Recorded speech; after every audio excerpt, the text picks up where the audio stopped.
Dr. Buru Oginga, the party leader of ODIM, distinguished honorable members of parliament, and Kenyans.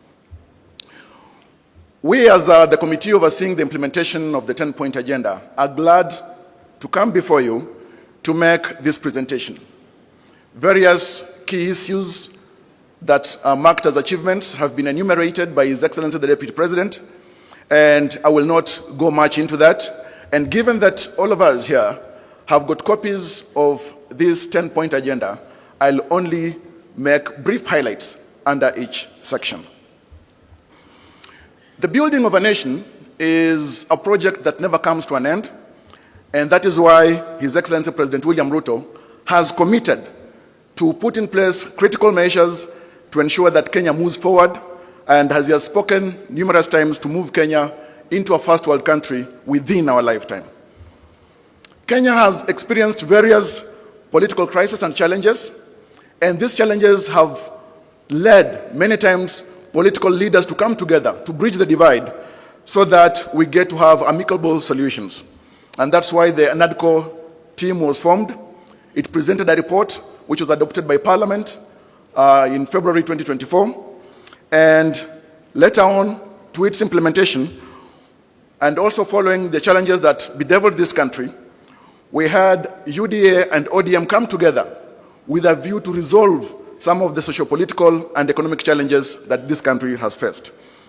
The coming together between ODM and UDA was predicated on the signing of an MOU with a 10-point agenda, and these particular 10 points include the full implementation of the NADCO report, inclusivity in all spheres of public life, protecting and strengthening devolution, promoting and protecting the livelihood of the youth, leadership and integrity, the right to peaceful assembly under Article 37 of the Constitution, and compensation of victims of protests and riots. Fight against corruption, stopping wastage of public resources, protecting and promoting sovereignty of the people and the rule of law and constitutionalism. Those are the 10-point agenda issues. As the chair has indicated, the committee over the last 6 or 7 months has engaged with various implementing agencies, among them the Executive Office of the President, the Legislature, the Judiciary, county governments as implementing agencies, constitutional commissions, and independent offices. Ladies and gentlemen, there are a number of achievements that the committee has recorded, significant achievements on the implementation of the 10-point agenda. I will take just a few minutes to speak to them. The Parliament received 9 bills from NADCO, and various of these bills have been considered and at various stages of implementation and consideration by Parliament. So far, 3 bills have been enacted into law, including the IBC Amendment Bill 2023, and the Statutory Instruments Amendment Bill 2023, and the Ethics and Anti-Corruption Commission Bill 2023. Those have fully been implemented and no further action is needed. We have got 2 other bills that are under mediation, including the Elections Amendment Bill 2023 and Election Offences Bill 2023. IBC has been fully constituted and it's carrying on with its mandate. We have seen conducting of by-elections, and IBC also has commenced the process that will lead into the delimitation of boundaries, and it has laid out a clear time frame under which that will be done. The PBO Act that enables civil societies to solicit for funds and implement various social projects has been operationalized by President William Ruto's administration. Presently, there is also the process of legislation to harmonize bicameral relations to ensure that the National Assembly and the Senate get to work harmoniously for the greater good of the country. Under the entrenchment of funds into the Constitution, ladies and gentlemen, the Constitution Amendment Bill on the entrenchment of the NGCDF, the GAF, the Senate Oversight Fund, and County Ward Fund is under consideration by Parliament presently. The Court of Appeal has pronounced itself and determined that NGCDF does not violate the Constitution. Agenda 2 and its implementation, inclusivity in all spheres of public life. Key achievements, and I'll just make brief highlights because many of them have been stated by His Excellency the Deputy President. The launch of the National Policy on Ethnic Minorities and Marginalized Communities was done in 2025, December, by His Excellency the President. 500 million shillings scholarship program has been railroaded by the same policy. The same policy creates the Directorate for Minorities and Marginalized Communities under the Executive Office of the President. On economic inclusion, ladies and gentlemen, measures to reduce the cost of living, we have seen the fertilizer subsidy program, which has lowered the cost of fertilizer from 7,000 shillings to 2,500 shillings per bag, which has enabled many farmers to access this. There's 14% reduction in fuel prices and exchange rate gains, which has lowered production, and many Kenyans are now able to travel to work, production by various industries. The costs have gone down, a key success by the broad-based government. Ladies and gentlemen, there is presently the timely payment of social protection stipends by the government alongside salaries. This is done in a very timely way compared to how it used to be in the past, where there were serious delays. And then it has also been streamlined such that it has weeded out fraud. And in the past, many people who were able used also to fraudulently access the social protection funds. This has been weeded out. The Equalization Fund allocation to support development and service delivery in the marginalized areas has been increased from 5 billion shillings to 9.6 billion shillings, a key achievement under the broad-based government. Inclusion in the health sector. The rollout of UHC by transitioning Social Health Insurance Authority has increased healthcare insurance from 7 million, as the Deputy President has indicated, to 29.8 million beneficiaries to date. And this is a key achievement that is on record under the broad-based government. We have got the CHPs, 107,000 of them, 831 have been employed, and people now across all the villages and hamlets in Kenya access primary health care. Share premiums for 1.5 indigents are being paid by the government. When it comes to education as an inclusion aspect, 100,000 teachers have been recruited since 2022. And as the Deputy President indicated, this has largely increased the teacher-student ratio. 23,000 classrooms and 1,000 laboratories are under construction, a major achievement that is ongoing. The committee has also noted that university allocation has increased from 45 billion to 82 billion shillings.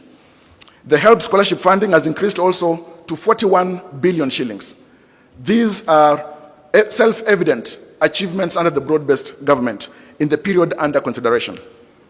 Rural and infrastructure inclusion, 260,000 affordable housing units are under construction, creating thousands and thousands of jobs for young people, the youth, and various professionals, architects, lawyers, engineers. And this is a celebrated score of achievement under the broad-based government. 450 markets are being constructed nationwide across all the 47 counties, and 6,000 kilometers of roads under construction. Protection and strengthening devolution. Key implementation here and achievements, Your Excellency, we have had the equitable share revenue to counties increased from 385 billion shillings to 415 billion in the financial year 2025-2026, and in this financial year it's projected that this is going to increase to 450 billion shillings. Access of funds to county governments, and this increase in shareable revenue is a major gain for devolution, and the broad-based government is evidently keen to protect and advance devolution in Kenya. Counties now receive timely monthly disbursements with no pending carryovers as of June 30th, 2025. Your Excellency, under Agenda 4, promoting and protecting livelihoods for young people, we have got many key achievements. So far, for instance, Your Excellency, the committee has recorded that over 90,000 young people from all 1,450 wards are undergoing training in the country. Over 121,000 youth, together with 110,000 youth from Kakuma and Dadaab, these are refugee camps, have received business training, mentorship, and startup grants of 25,000 shillings, being an initial of the wholesome 50,000 shillings that they will ultimately receive. Your Excellency, the Nyota program is a major success, which has created opportunities for over 820,000 young entrepreneurs aged between 18 and 29 years. Your Excellency, across all 1,450 wards, there is the 50-50 gender parity, and the Nyota program has really impacted lives of thousands of young people in the country. Additional employment initiatives have created and increased opportunities for young people in the country. 640,000 jobs have been created through affordable housing program, with 7,000 professionals who have been onboarded. Your Excellency, the construction of stadia has also increased the creation of jobs for youth and professionals across the country. 20,000 jobs have been created through the Climate Works program. Under leadership and integrity, Your Excellency, as agenda number 5, the broad-based government has ensured the enactment of the Conflict of Interest Act, which you assented into law on the 30th of July 2025, which has now been operationalized. This act strengthens the government's commitment in combating graft and regulating and reducing conflict of interest within the public sector. Agenda number 6, Your Excellency, the right to peaceful assembly as enshrined in Article 37 of the Constitution, and compensation of victims of protests and riots. The government has set aside 2 billion shillings for compensation of victims of protests in the first supplementary budget of the financial year 2025-2026. This will go to the compensation of victims of protests and human rights violations. Your Excellency, 4 days ago, a panel of experts for compensation of victims was gazetted by the head of public service under a framework that will be developed by the Kenya National Commission on Human Rights, and already these railroads the compensation of victims, which has been a key issue raised by even citizens whenever we've been moving around the counties in the public participation process. From 2023 to 2025, IPOA has handled 820 cases of alleged police misconduct during public order management, securing convictions for 35 cases involving 49 officers, and recommending disciplinary action against 30 officers. This has been done by IPOA. The demonstration bill, which sought to restrict the right to assembly of protesters, was withdrawn. This was initially intended to curtail the rights. The Ministry of Interior and National Administration has issued policy directives limiting excessive use of force and strengthening training and retooling of police officers for lawful crowd management. Agenda number 7, Your Excellency, national debt. The broad-based government, ladies and gentlemen, has commissioned a comprehensive forensic audit of the public debt by the Office of the Auditor General to strengthen transparency, verify utilization of borrowed funds, and this been an issue within the public, the issue of auditing our public debt. The broad-based government as well has reduced reliance on external borrowing by exploring innovative financing mechanisms.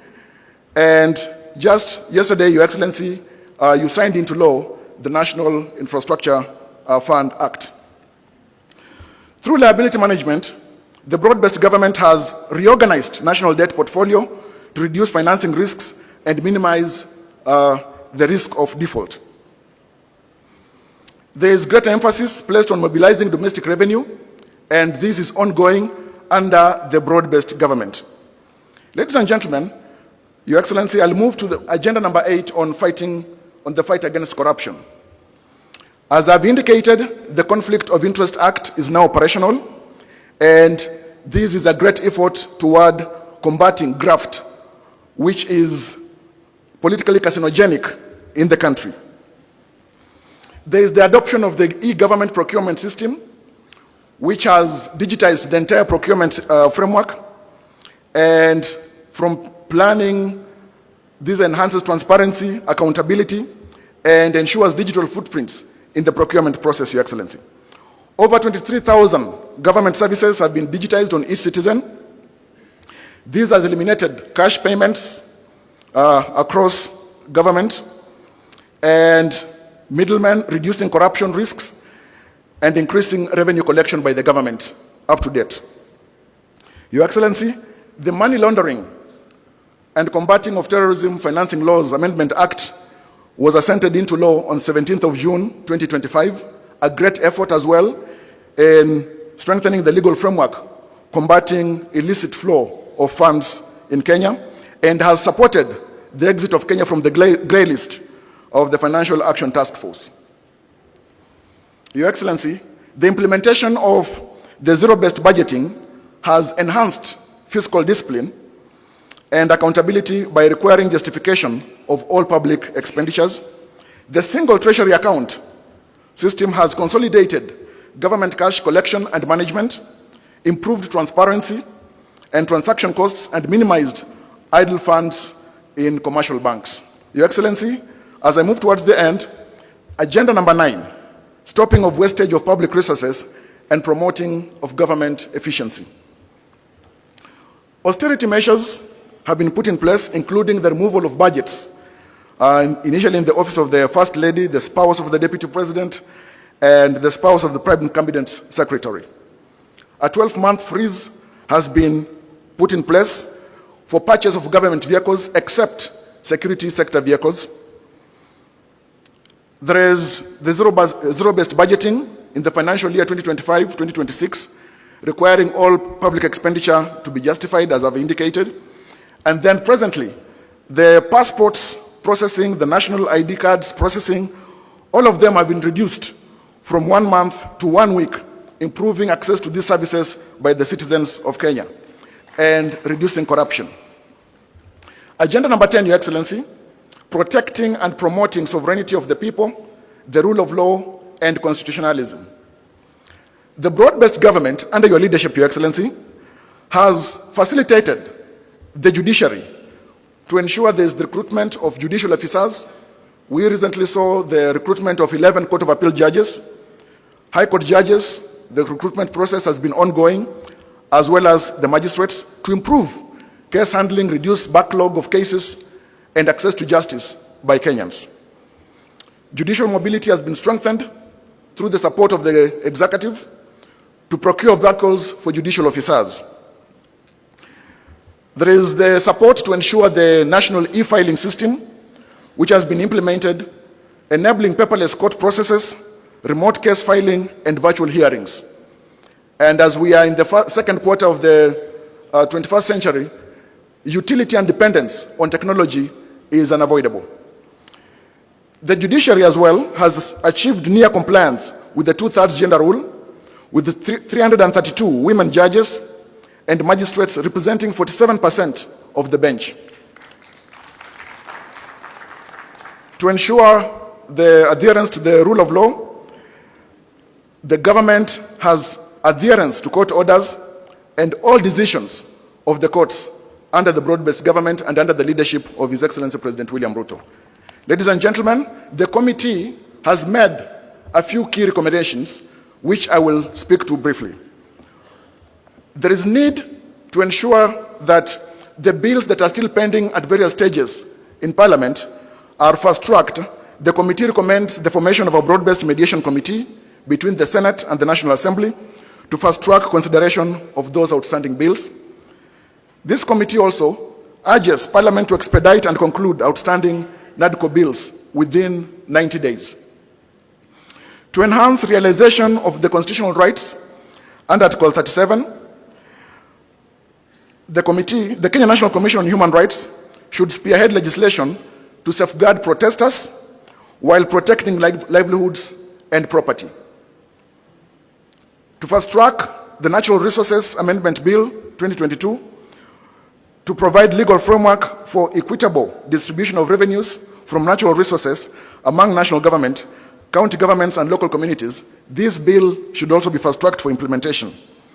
County governments are here urged to implement the National Policy on Ethnic Minorities and Marginalized Communities 2025, to promote inclusivity in governance and public participation. The Attorney General should propose amendments to Section 108 and Section 109 of the County Governments Act 2012 to make county integrated development plans, the CIDPs, long-term plans to be 10-year plans, and sectoral plans to be mid-term plans of 5 years to ensure completion of legacy projects across electoral cycles. This recommendation is to try and make white elephants across county governments to be a thing of the past. To enhance efficiency and credibility in elections, the IEBC should be well-resourced and supported to develop infrastructure and capacity to hold transparent, credible, and verifiable elections as the Constitution provides. We recommend as a committee the establishment of a multi-agency team comprising the National Treasury, the Kenya National Commission on Human Rights, the Law Society of Kenya, under the leadership of the Office of the Attorney General for the victims' compensation. While, of course, as I've indicated already, steps in that direction has been taken by the gazettement that was done 4 days ago by the Head of Public Service. To promote access to justice, the Independent Policing and Oversight Authority should conclude investigations into complaints within 6 months and publish its findings. To ensure timely accountability, prosecution and determination of ethics and corruption cases by mandated institutions must be completed within 6 months. Lastly, Your Excellency, the Kenya National Police Service should be well-resourced and supported to strengthen continuous training and retooling of the police for effective crowd management in accordance with the rule of law. Your Excellency, we thank you so much for the time and the responsibility that you have given this committee, and we thank the broad-based government for the support that it has given and continues to give this committee to the completion of its duty. I thank you so much. Thank you. A hearty clap for Javas Bigambo.